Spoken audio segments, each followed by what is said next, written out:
You're listening to Nakedly Examined Music, a podcast about songs and songwriters. My name's Mark Linsenmeyer. My guest for episode 151 is Cathal Coughlan. He started in Ireland with Sean O'Hagan as Microdisney, and you're right now listening to Town to Town, probably the most successful single from their fourth album, Crooked Mile, 1987.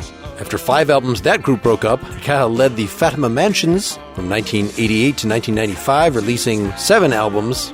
He then released 5 solo albums through 2010 and took a long break working on some theater collaborations, and we're here promoting his new album, Song of Co-Acklan. We're going to talk about the final track, Unreal Time, from that album, then look back to his third full solo album, 2002's The Sky's Awful Blue. The song is Denial of the Right to Dream, and then we'll go back to the Fatima Mansions. The song is Valley of the Dead Cars from 1989's Against Nature, their first album. And then we'll conclude by listening to the title track off the Song of Co-Acklan.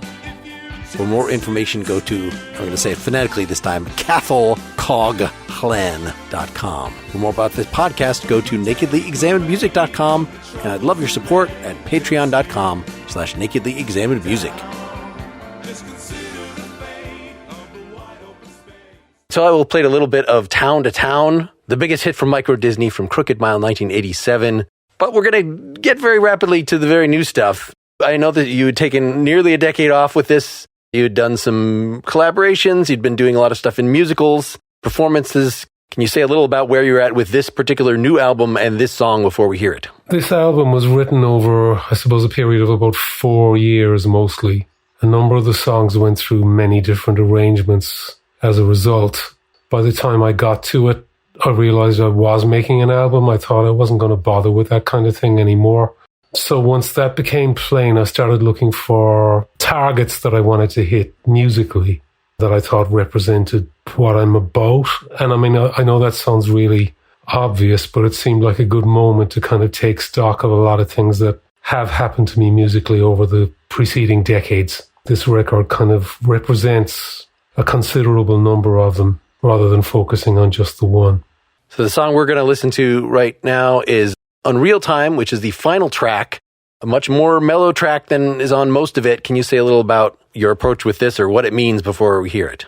Well, it started life as an instrumental and I didn't know what to do with it for about 3 years. It sounded a little bit like one of those Jean-Claude Vanier or Ennio Morricone's non-spaghetti things from the mid-60s originally.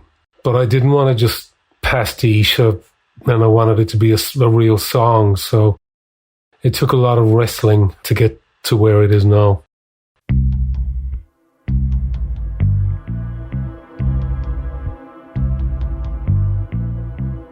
The Gaelic rhyme, pale face springtime, they ask my thoughts kindly. Park bench and trees, chill farmland breeze, boats bob and knock mindlessly. Let me know someone recollects. Let me know I was seen. No surprise if it's otherwise. Silver light has breached me. 15 stories down below, smoky streets I used to know. Close out, close in, lead lined doors swing, struck mute, flake skin, this grievous turn of spring.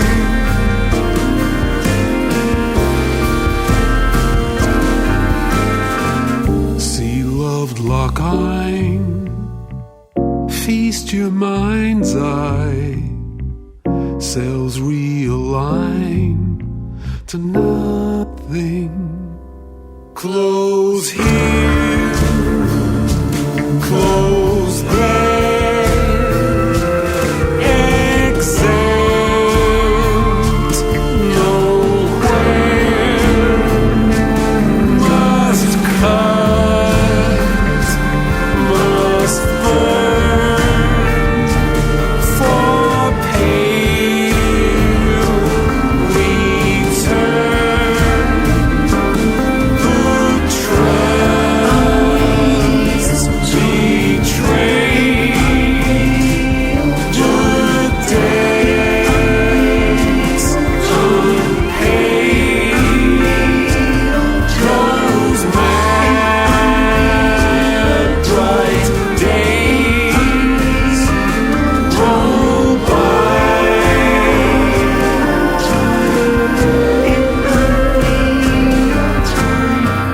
Base mantle cross, not stone low cost. Life stories lost, unreal time.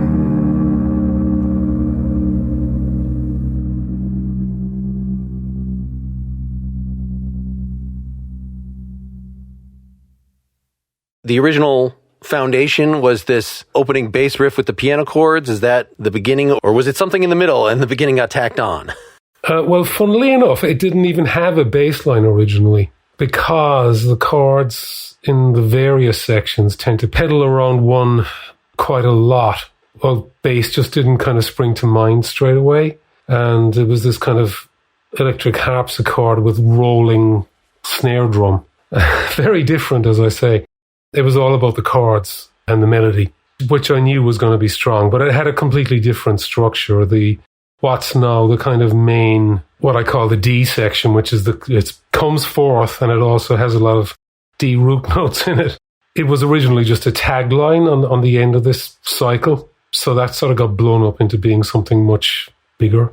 I was trying to figure out like what the structure is, and there's the pre-chorus that let me know someone recollects, and then what seems like the chorus, the smoky streets I used to know, but then I put the real chorus, which is the close out, which, okay, so that makes sense that was originally just a tagline, and let's just keep it going, but that ends up being the thing that, I don't know, it has that crescendo throughout it, so it's not really a chorus. A chorus generally hits you. It is the sing-along part. It's almost like you've put a bridge here that happens a couple times. I realized pretty quickly that it wasn't going to be a Tin Pan Alley structured verse, chorus, which is something that I gravitate towards a lot in my songs. It doesn't matter how dissonant or how clamorous what I'm doing is, I tend to hang on to the sort of verse, chorus, middle eight, verse, chorus type of thing as a guardrail. But on this occasion, I was fortunate that it just completely ruled itself out. So I was able to go this way, but it was a bit of a weird one for anybody trying to play it. The bass came to mind because obviously the big advantage of pedaling so much within the sections is there is quite a lot of space for a bass instrument to stretch out a little and in a funny kind of a way to groove. More than if you were changing chords, changing root note every bar, for example, or more frequently. I wanted to go for the kind of what I refer to as the West German bass sound. And I don't mean German, I mean specifically West German. I mean Bert Kaempfert. I mean that Safari tune that he did in the 1960s that was horribly plagiarized from Umbuye. The same tune from South Africa that became Wimoweh. There's a particular kind of flat wound, picked, precision bass type sound that I just really like. And Sean O'Hagan is something of a master of that. Okay, so you had that in mind. But as an afterthought, I mean, that's interesting that sort of what becomes the signature of the song was, no, this was just supposed to be a piano chords or, whatever the piano substitute and singing. You saying West German is making me think of that. I don't know, your past few solo albums seem, I guess you did a lot of musicals in France. Like, I don't know the literature to say what the style is, where you're using a lot of jazz chords, you're using Tin Pan Alley techniques, but it seems very part of a three-penny opera kind of, very melodically focused. And so this could also have been that, But adding that whole extra layer of very careful arrangement here, to me, snaps it out of that. It's not just you standing in front of an orchestra, but it's all about you. It's a very much a more, I don't want to say pop arrangement, but interaction more than, the soloist against the piano. And you could put a 15-piece orchestra behind the piano, but it still ends up being this kind of vocal-centered, old-style pre-rock thing. Yes, I think that's a fair summary, actually. For many years, really, from about the turn of this century onwards, I've been trying to become more and more pre-rock, but there are things in my DNA that just won't shift. and I've given up trying to resist that, but it has taken me to some interesting places, and I've learned a lot. And certainly the music of Kurt Weill is a really foundational part of my formation both as an appreciator of music and someone who makes it. Hearing some tunes from Threepenny Opera when I was like 16 or 17 on television in Ireland really kind of turned my head. And later on, things like when David Bowie sang Brecht's Baal for a very low-key production on BBC Two, and the soundtrack from that was released. It just seemed to indicate a way of achieving the things that I was interested in about rock music without using that harmonic vocabulary at all. And at the point where I despaired, when we had in Britain things like Britpop were happening in the 1990s and grunge had kind of run its course and was still running that course some decade after the demise of Nirvana, it seemed like the whole vocabulary of guitar music had been traduced and sold down the river so severely that, it was time to try and find dry land someplace else. But like I say, I'm not as polarized in my view now as I perhaps was for a long time. So as you do bring in more of the full band here, so was this Sean also doing these very reverb-heavy guitar parts? No, that's me, funnily enough. Was that part of the original conception, having these, or was it really just piano and then you're trying to figure out those little guitar riffs going up the arpeggio sort of thing in what we're calling the real chorus section? Muscat, do-da-da. Yeah, was that pretty early in the process? Well, it was before the final recording took place, which was already about 2.5 years down the track. But some aspects of it were just busked as I was doing it because I hadn't intended to play that stuff myself because I'm really not very good. But because of the logistics of the recording and the fact that lockdown had just kicked in, the very brilliant guitarist who played most of the other stuff on the album and who I've worked with for years, it just wasn't going to be practical for him to play on it. It was through a process of fooling around, really, that a lot of those kind of heavily whammy-barred things and stuff like that happened. I mean, you were saying you kind of came up with this bass riff and Sean came in and did that. Is that typical of how you work? So if you had written this guitar part and you had your other guitarist who did most of the rest of the songs come in to do this, those riffs still would have been there. Like, use this as the launching point. It seems very carefully orchestrated is what I'm saying. There's not a lot of room for other players to come in and add a bunch of extra ideas. It is very dense in its final state. It wasn't so much so when it was just one vocal before all those backing vocals went on. So I think there would have been some scope. The type of density that it has is very much an artifact of the final stages of the recording. I knew I did want to have multiple voices on it. The female voice is my friend Eileen Gogan, who is an Irish singer-songwriter who sang in the reunified Microdisney shows in 2018, 2019. And I'm a big fan of her solo work anyway. Yeah, I really wanted to have a strong female kind of contralto range voice on there. And I just thought it'd be really good to find something that Sean would sing that would showcase him rather than stacking him up in the way that he does a lot on his high albums and his solo stuff. So you're saying they're both on this, in that end section. Okay. Yeah, Sean is the one singing the It's Unreal Time refrain, which is kind of foregrounded in the final round. Eileen is doubling my lead line. Good days, good pain, close mad bright days.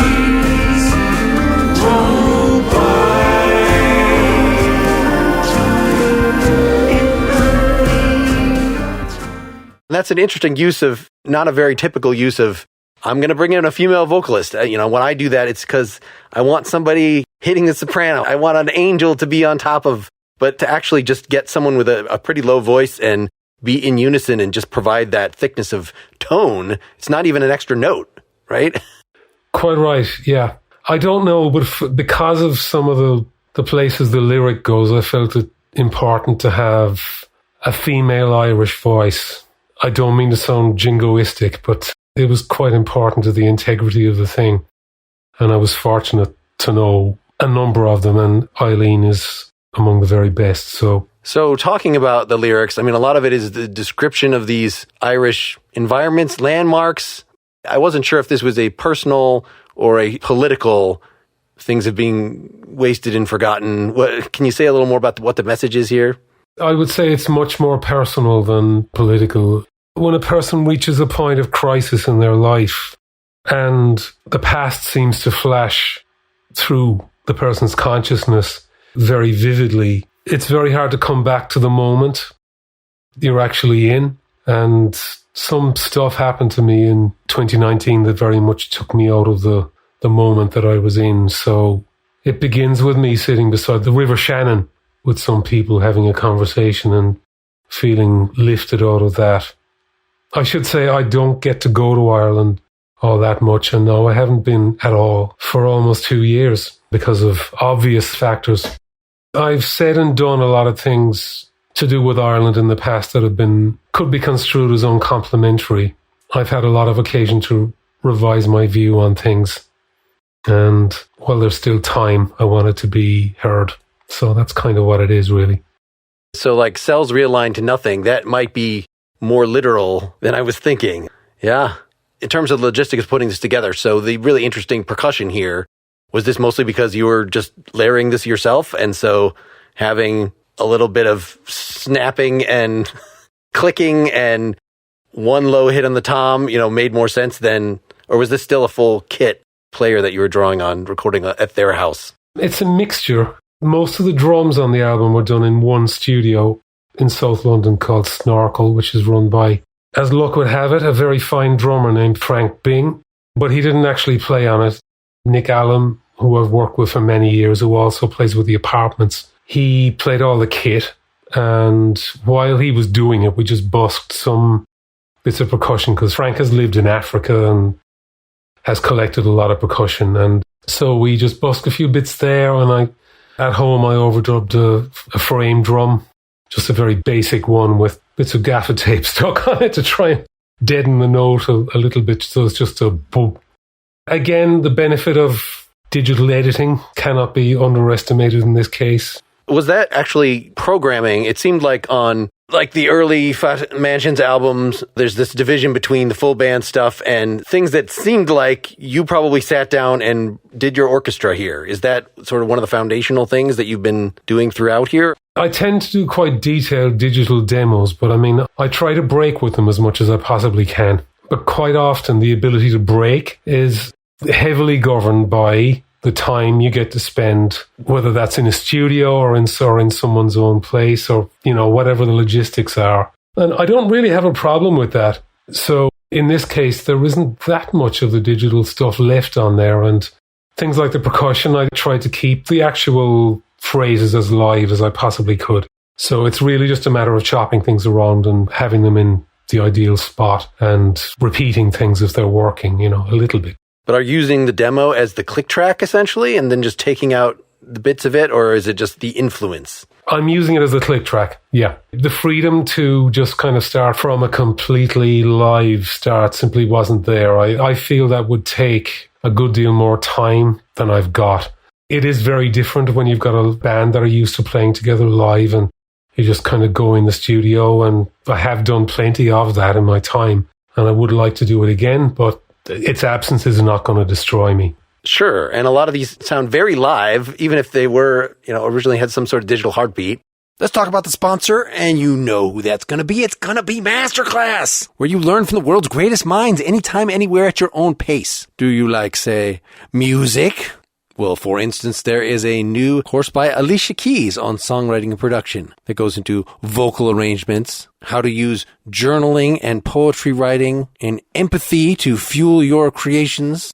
Or maybe you're old school and you want to listen to Carlos Santana talking about the art and soul of guitar. And a course like this one, or Itzhak Perlman on violin, ranges right within the course from very practical stuff for players of those actual instruments to very abstract philosophical stuff applicable to every kind of musician. And they're just so entertaining and well shot, with more than a dozen music courses by luminaries, people way too famous to be on this show. That's worth the price of admission. But once you're there, maybe you want to listen to Serena Williams, to Helen Mirren, to James Cameron, Werner Herzog, Gordon Ramsay, David Mamet, Steve Martin, Malcolm Gladwell, etc., etc. It is crazy. And all these courses come with additional class materials, downloadables, sheet music in some cases, recipes for the many cooking courses. And you've got a connection to a community, other people who are watching, listening to these things that you can share your experiences with, connect with. You can go as deep or as shallow as you want. You can do a whole course. You could just do individual little snippets. This can really fit in with all the busy activities in your life. Just a little 10-minute smidge will get you a nugget of wisdom that you can apply to your work, to your life. Whether it's Wayne Gretzky telling you how to set attainable goals, or Bob Woodward telling you how to grow your roster of sources, people that trust you. This is a wonderful library. I highly recommend you check it out. You can get unlimited access to every masterclass. As a Nakedly Examined Music listener, you get 15% off your annual membership. Go to masterclass.com/examined. That's masterclass.com/examined for 15% off masterclass. Let's actually move to an older one here, Denial of the Right to Dream from The Sky's Awful Blue, 2002. Can you say a little about how much of a band did you have at that point? This is your third solo album in, that's right? Correct. Yeah, The Sky's Awful Blue. Very much a live band. This was the Grand Necropolitan Quartet, many members of which are on the new album also. But the particular sound that I was very much infatuated with at that point is the kind of pentangle influenced type of sound.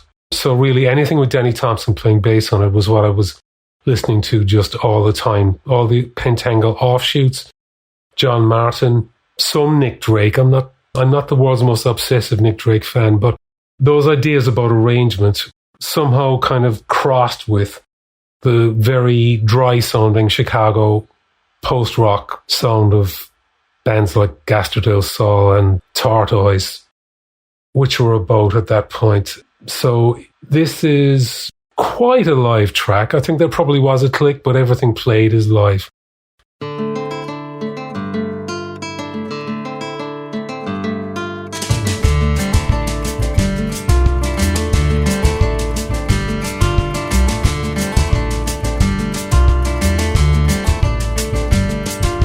black and the blue of the day, a pentacle hike for your pains. Come and take a wander down Neptune stairs. Come and take a wander down Neptune stairs. The river will wend where it may, through grumbling duchies of rain. Come and take a wander down Neptune stairs. Fistfuls of moldy red rice in our hair. Old Kentish men in Stetson hats avenge their deaths in tiny acts.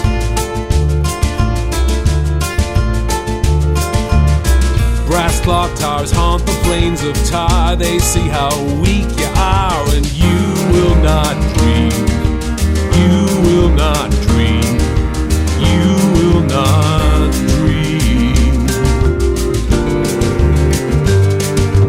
Here come the weak and the starved, so show them how welcome they are. There's something for the tourists of a future age, cultural heritage and TV graves. You never meant it to work, and now every shade is a church. And you're moving to the country where the roads are paved, leaving something for the tourists of a future age. Tune in, drop out for Friday night. Come Monday, love your convict's life. Stay at your post till 9 p.m. Go home, lock up, and then you will not dream. You will not dream. You will not dream. Those gleaming will have their say. 10 lingos bite the dust each day. You will not dream. You will not dream. See Om Kalthum and Harry Potch repenting for their ugly eyes. You will not dream. You will not dream.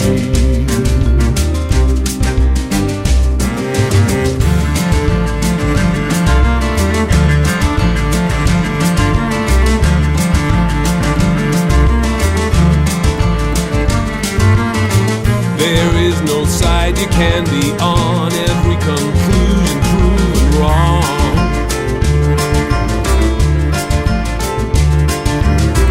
Own up, stand up, support yourself as one of the hired help. Live with the team, spend with the team, grieve with the team.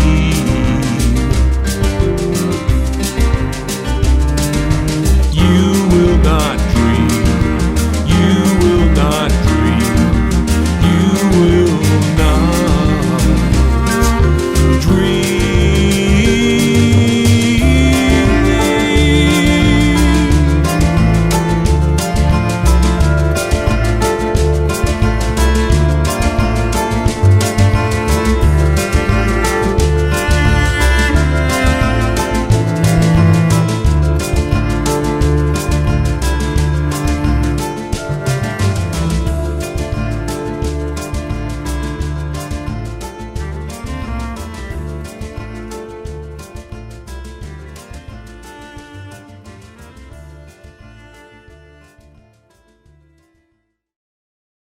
All right, so live band, but obviously overdubbed strings, right? Or did you have a cello player in the band at the time? Oh, absolutely, cello player, yeah. Audrey Riley, no, she's on the new record too. No, she's a terrific player.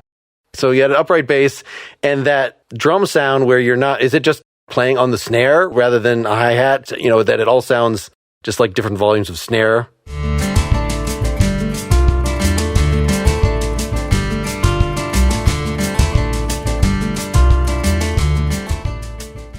Yeah, Nick was basically just kind of not playing a straightforward kind of rockabilly sort of rat-a-tat, you know, duka-daka. But he kind of plays around with the accents a bit, so they do travel. But the double bass, Danny Manners, like completely, I won't say metronomic, but you know where the up and down beats are, just mainly from the bass and the kick drum. So that gives the snare a bit of space. Certainly the verses just don't have a great deal on them, which was something I was very happy to do because I just thought that was the way that band plays best, and it was the way we'd been playing live on the lead up to it. Well, if you're going to have a really interesting Spanish guitar part, should expose it. It seems like it. Yeah. Don't cover that stuff up. Although as you get into it, I guess that sort of becomes a little, are you going to hear more cello or are you going to hear more guitar? And I hear little things in the mix of, okay, we need this dun dun dun, you know, we need these individual guitar notes to come out, even though there's no reason that they, you know, that's obviously a mixing thing. There is no side you can be on, every conclusion proven wrong.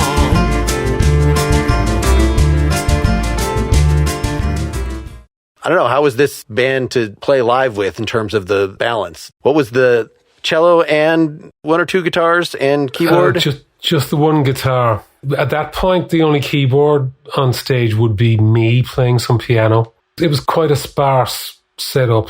And I mean, as with so many things, I wish we had been able to do it more, but the opportunity didn't really arise to take it, you know, really on the road as such. So, like the last song, it sounds like we're describing local geography of some sort, but I wasn't sure what this pentacle hike for your pains, come and take a wander down Neptune stairs, like, is there a Neptune stairs?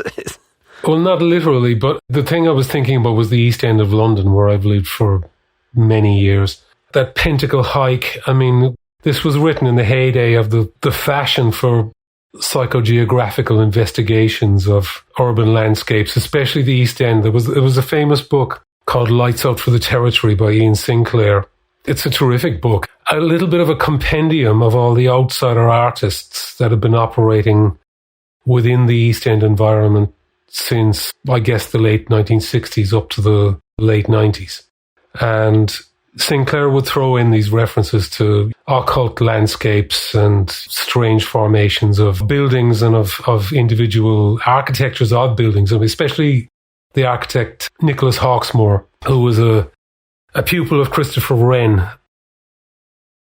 Wren was the architect who essentially redesigned much of the city of London after the Great Fire of 1666, and Hawksmoor followed on from him into the 18th century, and he would put these pyramids in strange places, in churchyards, and I mean, he was probably a mason. He probably just had a lot of the same stuff going on as the eye in the pyramid on the dollar or whatever, you know. I mean, it was ripe for investigations, really, shall we say. Much of Sinclair's thesis was built around the kind of, there are something like 6 major churches that Hawksmoor built within a space of 2 or 3 miles from the city of London eastwards, beyond the ancient boundaries and out into what we call the East End. So anyway, that kind of free roaming through the city is just what I'm trying to describe there.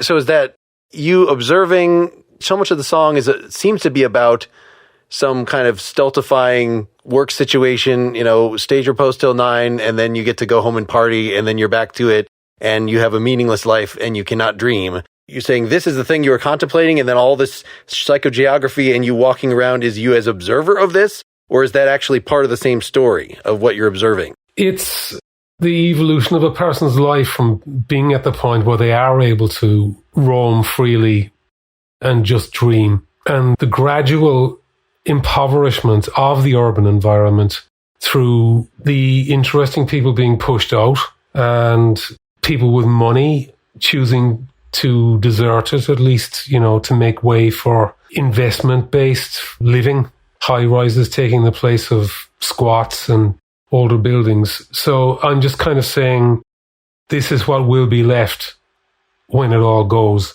The idea of a person who's just a consumer and a drone. That is what will be left. And we will have no more even the cultural diversity you could see in music between, say, I mentioned Kulthum, the Egyptian singer, and Harry Partch, the American outsider composer and instrument designer, which is a gross exaggeration, but sometimes in a song, you just have to do that.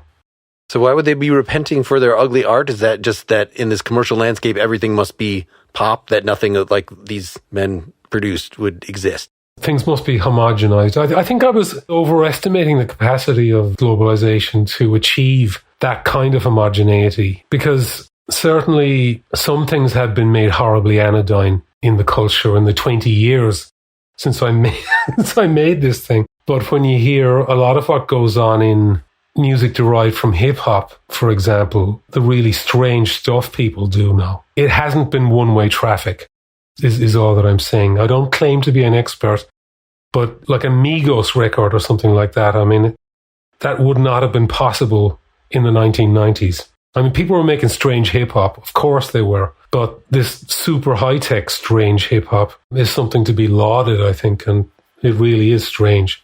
Well, I don't know if that's the evolution of market forces, but just the complete breakdown of markets, so that, yes, there is a homogenized central pop product that is pumped out much more ubiquitously than it ever was. But because that's so narrow, and, well, yeah, most of the money is right there, but that just leaves this chaos that is not actively suppressed in a way that it would be if there was a larger mainstream. True, yeah. It is in part because of all the slicing and dicing and the deliberate targeting of culture at small groups of people, the same as the politics are, yeah. I mean, were you feeling like in the mansions or in Microdisney that you're, there were certain pop standards that if you were going to get to the next level that you had to include, I don't hear a single on the album, that kind of thing? Were you feeling those commercial pressures in a chafing way?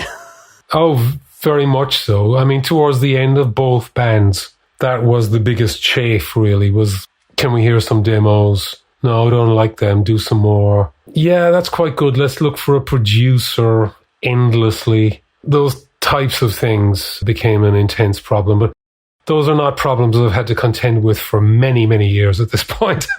Well, now the gatekeepers are no longer interested remotely, so they're not gonna submit any pressure. See, that's kind of how I was perhaps interpreting Unreal Time I wasn't really sure if that was part of the personal part was worrying about your legacy. No, I think it's doubting your grip on reality to the point you don't know whether you're dreaming or not.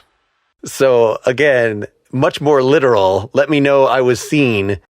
That's not about let me know that I have a legacy and I'm remembered. That was like, let me know that I'm literally in this space and not having some sort of breakdown. Back to denial of the right to dream, which is a more coherent political thing. Yeah, I think this psychogeography is just funny that I've never heard that in an American context. Certainly there are places where, what's the neighborhood, especially of New York City or somewhere like that people would want to talk that way. But for the most part, we've been homogenized and McDonald'sized, from the beginning. So the fact that there's not 800 years of history or more to dive back into at least changes how one would try to philosophize about the landscape. It becomes, more like what you're doing in the first song and talking about the natural features of the land rather than the character of the city. Yes. I mean, the fact is it's got the river running through it no matter what, and the river is a constant, and it takes people out. That's the route that people tend to follow when they're being expelled from the inner city. But I don't know that I entirely agree about the American thing, because certainly that book, Lowlife, Luc Sant's book about New York City, I think has had a big influence globally.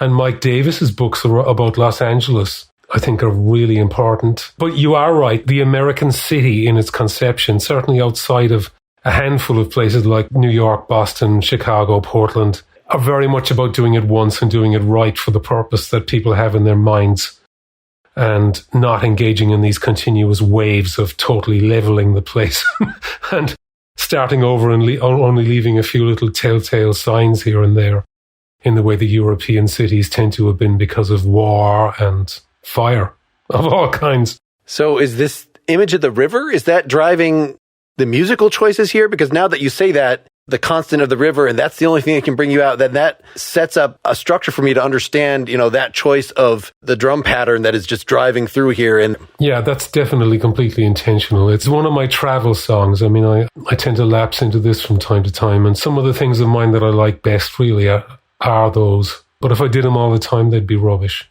So is there a solo demo of this somewhere, or was this really written with the group? There is a solo demo, but I think it's just a very wooden, uninspiring thing.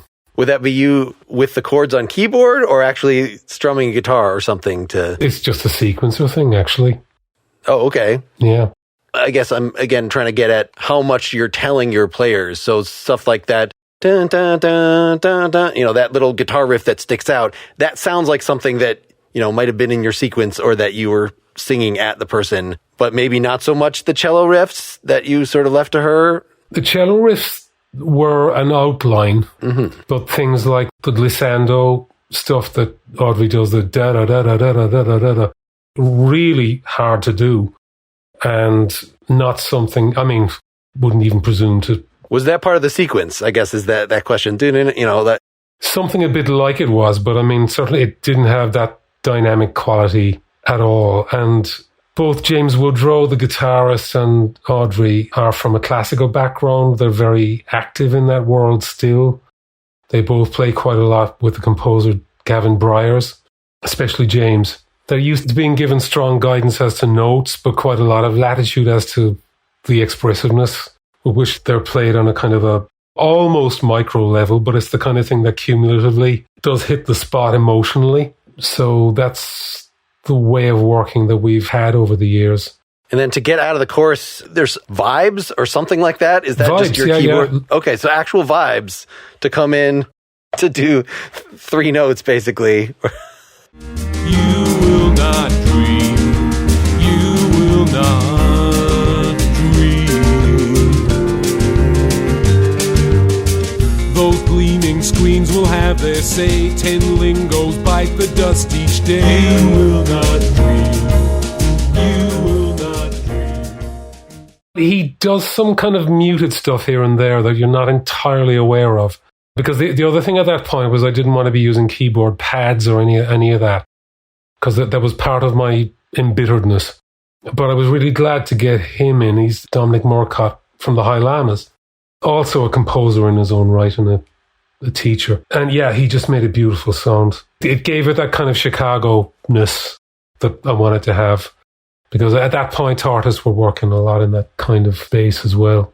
I'm not sure what the alternative would have been, but I found this structural thing interesting about this, that it just, maybe it's again the river thing, that the verses are pretty not rapid fire compared to a lot of your delivery, but just the fact that it spills directly into the chorus, that, suddenly there's this big opening with the strings and the piano entering. I guess we're going to see the same in our third song. There are definitely places, like at the end of the chorus, where I was just pointing, where, okay, we got to have something, a little instrumental transition section to get us there. And I could very easily see in a song like this, which is based on this moving guitar, of like, let's finish the words of the verse, let the guitar do something, and then we have our nice, pretty chorus. But here, we're just pitched right into it. It actually sounds like the bridge isn't quite finished, like it's only done 3 out of 4 or whatever it is that our brain is telling us. And yeah, I just really like the effect that had, because it just hits you in the face with the "you will not dream" message without having to yell it. It just kind of trips you up slightly rather than screaming it in your face. Well, let's get that third example out here, because this also has sort of interesting use of where you're going to leave the space for the instrumental jam, where we're going to just pitch into it. This is Valley of the Dead Cars from the Mansions from Against Nature, 1989. So this was my suggestion. I had not heard the whole, I think this is the only album by that band I'd heard at this point, because you just released it on the streaming services like a few days ago.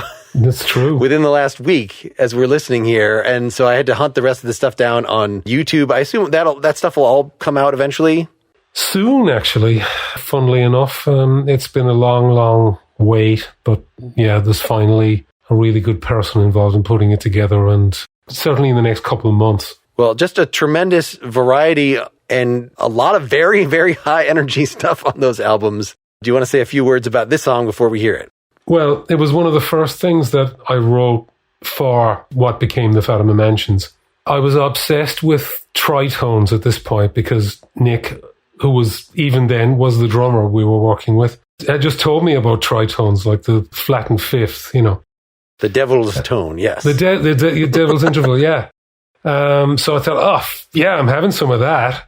So like this, the entire verse of the song is just built around like the piano is just kind of dropping from that down through the whole notes below it. And it begins with that semitone screech and so on. I mean, someone once told me it reminded them of Magazine. And I was not put out, because Magazine were a band that I loved when I was in my teens. That combination of dissonance and punky, aggressive rhythm seemed just right for that moment, because it could not have been more different from what I'd been doing, even a year previously in the closing stages of Microdisney. I just wanted to get out from under the way I was feeling about music at that point.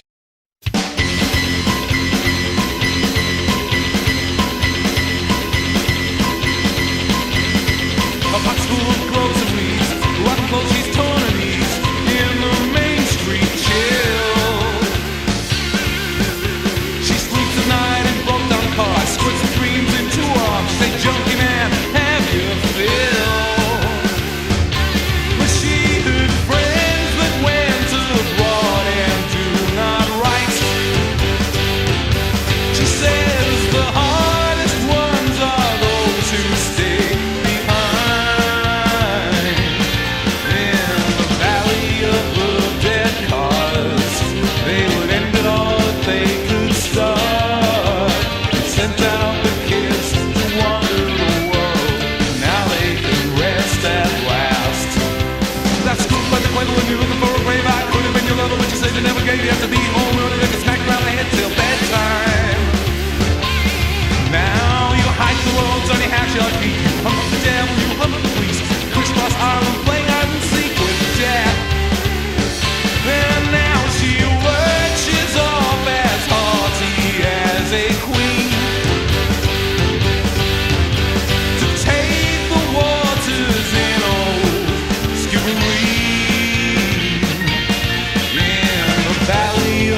once I got past the fact, you have that tritone thing, then if you just kind of ignore that part, in a way it becomes more traditional. I was picturing something from a particular, and I don't know which one, Broadway musical. This is the New York City and the cars are going by and it's the big overture. But I have no specific reference for that. But you've got the instrumentation. Of course, you would not hear that. Well, you might now. Who the hell knows what's happening on Broadway at this point? But at this point, given that Broadway is always, 20, 30 years back, having thrashy guitars and this piano leading that off would not be the instrumentation of that. But the gesture itself, I guess you were doing a lot of things in sort of the, I don't want to say rap, but how do you think about your rapid fire vocal delivery? It doesn't exactly get the lyrical message across very clearly, but other than that, I'm quite happy with it. It certainly suited the message of the song, which was kind of very disrupted. It's a bit of a travel song, but it's somebody traveling under a very, very heavy load of trouble in their life. Very, very, sort of apocalyptically troublesome life. And in a way, it's the opposite of Unreal Time. It's me traversing Ireland with a very, very jaundiced eye.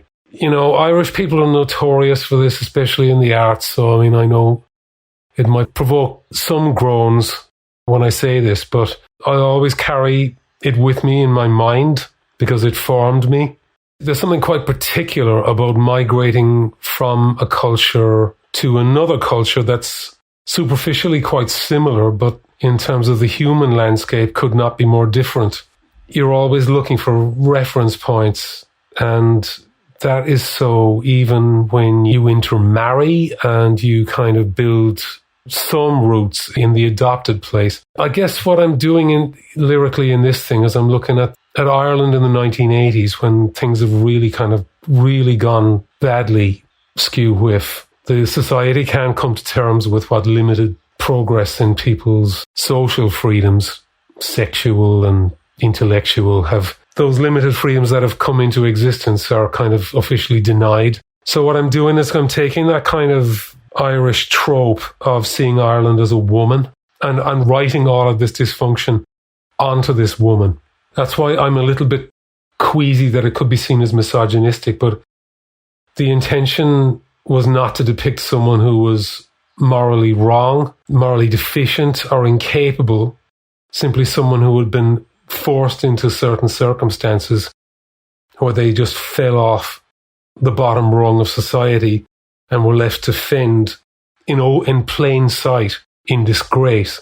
And that's kind of what happened to me for a period in my late teens, entirely through choices that I made myself. So I bring myself into it more and more as the song goes on. The me that's in the song definitely doesn't come across very sympathetically either. So defense upon defense upon defense, but that's really what I'm doing. So the rapid fire delivery really suits that because it's just flashing past at breakneck speed and you don't get to make choices. They make you and they make your future. And there is this moment at the end where the me character and the Ireland woman character embrace, but it's a hopeless situation. That's a lot of story stuffed in here. The nuns told her, do not waste sensation. So I was reading that just in terms of this is purely a picture of a fictional prostitute, or how do I interpret that line in the light of this more complicated story that...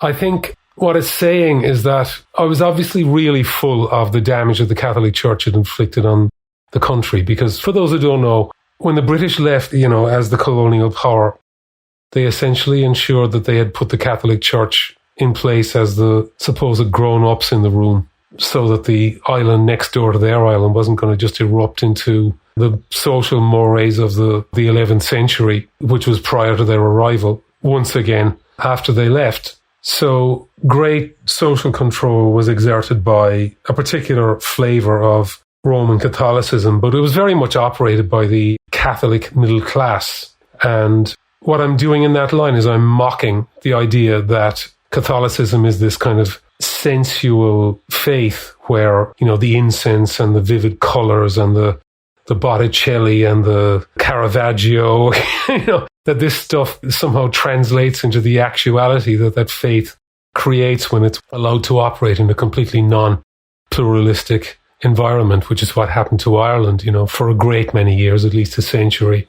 So that's why I felt I had to put in that dig, the fact that this woman ends up in dire straits, but she's got like some absolutely worthless advice from the pedagogy, if you like, of her youth to guide her. It doesn't guide her. It's an interesting mixture of tones and the fact that you can put in a little sort of ironic joke in there as opposed to the whole thing being simply bitter, which certainly a lot of it, that's kind of what comes out if you're spitting all this but you hear Junkie Man have your fill. Like, okay, well, we got the general gist here. And then, of course, the chorus itself is almost like the ironic peppiness of a commercial. And now they can rest at last, even the way that you're singing that. Definitely layers of snark on this one. It's punk, but yet it has things like that. Well, she had friends that went abroad and do not write. And what answers that is a piano doing this kind of ha-cha, ha-cha. Like, there's some very uncool things in this punk song is what I'm getting at.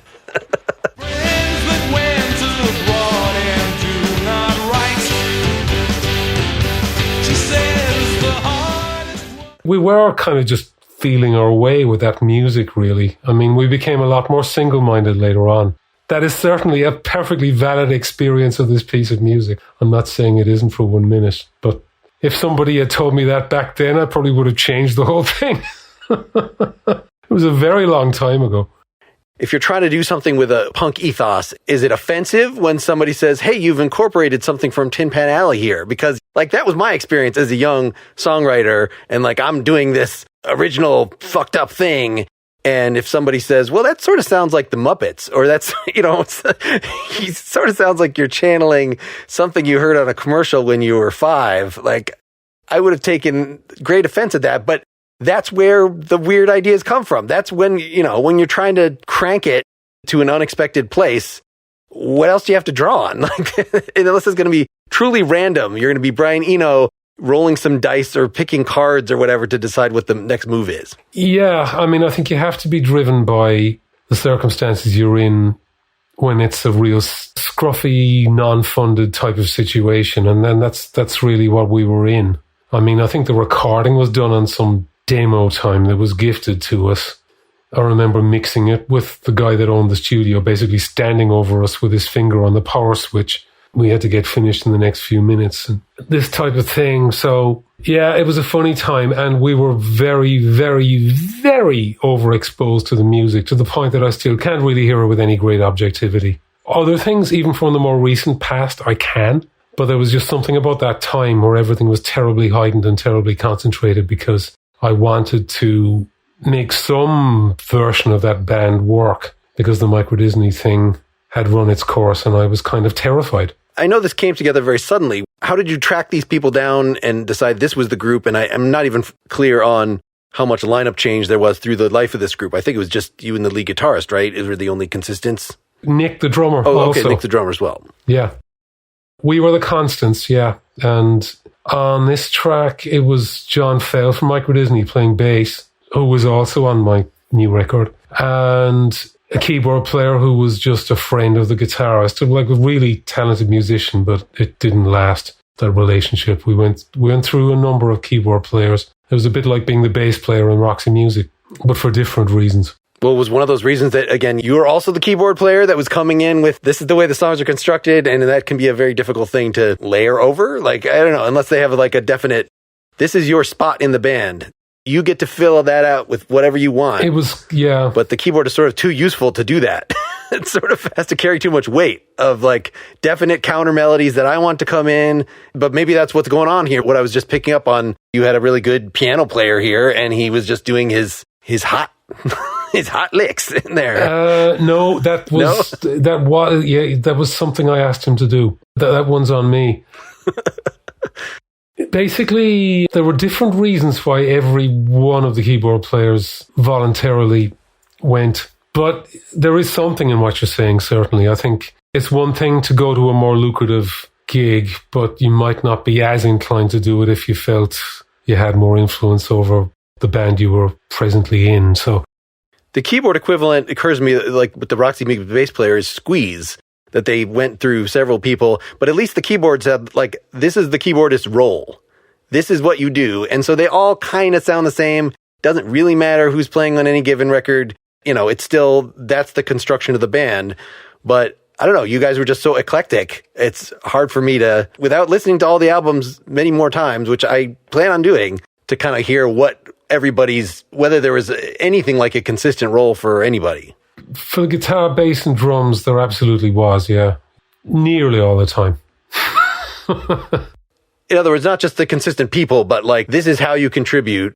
Were you even at this point, in terms of your orchestrations, like dictating to the drummer, this is the beat that I have in mind? I've done that with lots of drummers, and they don't like that when I tell them what to do. No, I really wasn't doing that with Nick, no. There'd be some very basic drum machine on the demo, and I wouldn't try to play fast. I would only stretch it out enough so I could bore up to repeated listens at home, but with no serious intention that should be the way the part was constructed, you know. All right. As we round the final minutes here, say something about the progress in style, right? You were saying you were locked into something with Microdisney, with that particular dynamic between you and Sean, and I can see that sort of synth pop thing and how you were rebelling against that with Fatima, but then with the Mansions, it just seems like you're already so eclectic. Was it really just a personality thing in terms of breaking that to then do the solo thing? Or you said there was actual something about the style of the band that was too confining at that time? You mean the Mansions? Yes, when the Mansions ended, moving to the next phase. I didn't want it to end. The business with the record label got horrendous, and it was just one of those no-win contractual situations, like with indefinite hold, no resources whatsoever. And the members of the band just had to drift off and do other things, you know, which they've all done quite successfully in various ways. So by the time I could make a record in the clear again. Just trying to think if there was an ideological shift at that point, like there was between Microdisney and the Fatima Mansions, that you were definitely like trying to do aggressively a new sound, whereas at this point it's just, well, these people aren't doing it anymore. I'll call it my own name, but I'm still kind of on the same ongoing musical path. I was still on the same musical path, but the major thing that had happened was I wrote an entire album of Fatima Mansions material, which was never recorded. And I really felt I had hit the buffers in terms of what I could think of to do with those kinds of songs. So I recoiled from it, started writing songs like Black River Falls, which was the title track of the next solo thing I did. Which was, again, sort of a more acoustic guitar-based thing like we just heard. And that really became one of my dominant things. And I was lucky enough to meet James Woodrow, who could really kind of play anything you threw at him in any key, because my keys, of course, are horrendous for guitar players, routinely dreadful. I don't really do keys. It's more like, the root notes are just in bad places, lots of B flats that are supposed to sound resonant, that kind of thing. So I had the feeling that there was really something of substance here. And looking back on what I'd been trying to do for that Mansions record that didn't happen, I just didn't feel that was something I could really revive in my own mind, just as something I could actually express myself through and inspire other people with, other musicians. Then there was that thing that I mentioned earlier on. I thought so much of the vocabulary had been traduced and devalued and turned into heritage that I just did not want to be part of it. I don't view myself as the ultimate iconoclast.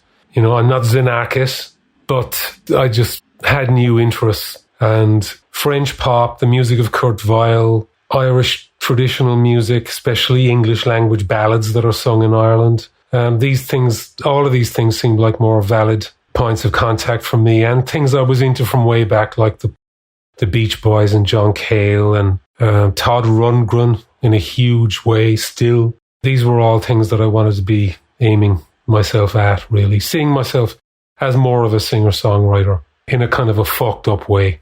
Well, and I think that is a great introduction to our final selection we're going to just leave folks with, which is the title track from your new album, Song of Co-Acklan, which now that you say Rundgren, like I can hear that in this, I guess. Yeah, this is one that's really just grabbed a hold of me. Can you say just a few words about that before we send it folks' way and say goodbye.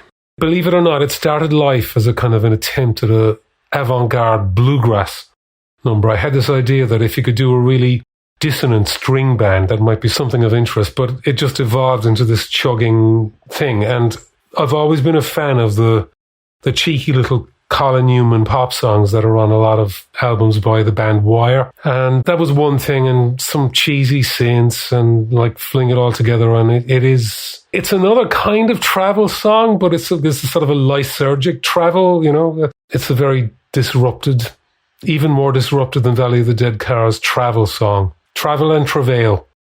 All right, here it is. Thanks so much for doing this. Thank you, Mark. Hamster live stream of the high definition. Boil hamster quite soon for a feast you in bombs. Deep frying some shelves, updating their profile. Dig tunnel by night, 2 places of safety. We'll make a video call when ceilings are falling. Paris still in India, Narendra fixed it for me. All alone we have time, vacuum food for TV. Tell me when, tell me when, tell me when. Raise your hands if you don't know what you mean. Emotional fixes, cadavers and ditches. Feast your eyes where your money goes to die. Feeling affronted, blame the unwanted. An executive race, expert in an instant, shortcut to the chase. For a screen reading ace. Tie lines from Lockerbie Moor to Lower Manhattan, till we sink below the waves of very black mustaches. Homeless and gainful employ, losers lost to the shore. DNA on parade for the rage. Raise your hands for the continental wave. Turn on the hysterics for old men without merit. Make walls rise where your money goes to die. And when you're prompted, blame the unwanted. One lunatic acting alone, one lunatic loving his home, one lunatic's PayPal insights. I can't tell you the price, just an antique device. Bob Narak's home from the hill. Bob Narak's issued a bill. His leadership mustn't be spurned. He was burned, but not turned. He was burned, but that city is gone. Just rubble and sunshine. Space-time is retooled. 6 governments rule. We'll make a video call for buttons and Botox. We're in excavation, all done. Ohio fixed it for me. All alone we have time. Jammy smears on TV says against the defense of Copeland. Raise your hands if you don't know what this means. No silicone fixes, just Kitchener's britches. Feast your eyes, seems the robot's up and died. Feeling affronted, come on, blame the unwanted. Thank you so much to Cathal. I'm 90% sure I'm pronouncing that correctly, but Irish pronunciations are very unnatural to me, and he did tell me as we started the interview how to say it. I know it's not Cathal. This latest album is really great, and just stumbling across Cathal's output, I feel like I was introduced to another Elvis Costello, but yet only had a couple weeks to internalize what I was hearing, so I did my best. You can learn more about him by going to cathalcoughlan.com And I've got to say, this is a really good string of Nakedly Examined Music episodes. Next is Glenn Phillips from Toad the Wet Sprocket, and then Steve Kilby, lead singer for The Church, and Chris Connolly, a name I was not familiar with, but he was the sometime singer for Ministry on some of their most famous albums, Revolting Cocks around the same time in the early 90s. So big, gritty industrial bands, but then he's had a string of solo albums based in acoustic guitar and very David Bowie-like vocals, getting increasingly complex, very much like the Cathal Coughlan stuff you just heard here. His latest thing that we discuss is a double album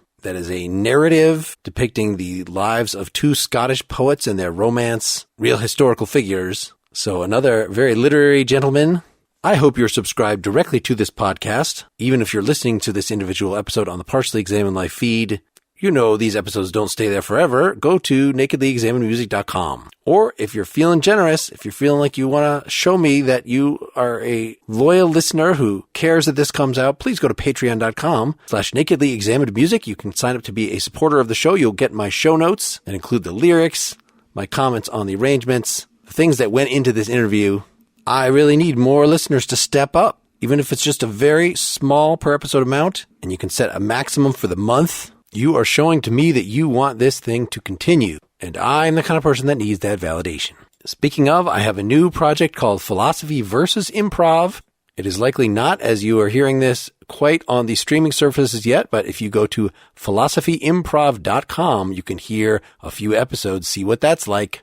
Well, I am continuing in wonderful post-pandemic mode. Have met again with my band, reunited with a member that I thought might not be rejoining us. Have a couple gigs booked, and most importantly, completed a new song, which I had not done in a long time, and I think it's quite good, or at least an accurate reflection of this time in my life where I will be turning 50 soon, and most of my really old friends also turn 50 this year, and just where we're all at. Well, wherever you're at, I hope it is creatively fulfilling, aesthetically pleasing, and otherwise feeds your soul. Whatever this means to you, keep on musicking. Until next time, this is Mark Lintonmeyer signing off.